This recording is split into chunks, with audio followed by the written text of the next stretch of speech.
بسم اللہ الرحمن الرحیم۔ السلام علیکم ورحمۃ اللہ وبرکاتہ۔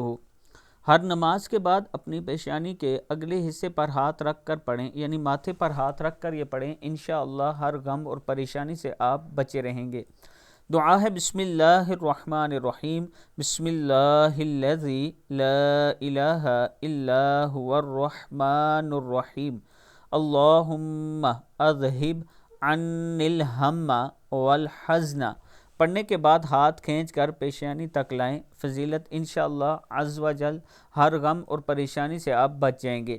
اللہ تعالی ہم سب کو اس پر عمل کرنے کی توفیق دے۔ ویڈیو کو آپ دوستوں نے آگے ضرور شیئر کرنا ہے، اور اس کے ساتھ میں اپنے دوستوں کے ساتھ شیئر کرنا چاہتا ہوں نیو میٹرو سٹی گجرہان۔ اگر آپ اپنا 5 مرلے 7 مرلے 10 مرلے ایک کنال کا پلاٹ لینا چاہتے ہیں، یہ 2 سال کی انسٹالمنٹ پہ ہے، 2 سال کی قسطوں پر ہے۔ اس کے علاوہ اسلام آباد راولپنڈی میں بھی اگر آپ لینا چاہتے ہیں تو یہ میرا واٹس اپ نمبر ہے، اس پر آپ مجھ سے رابطہ کریں، انشاءاللہ آپ کو اچھی جگہ اور اچھا مشورہ دیا جائے گا۔ السلام علیکم ورحمۃ اللہ وبرکاتہ۔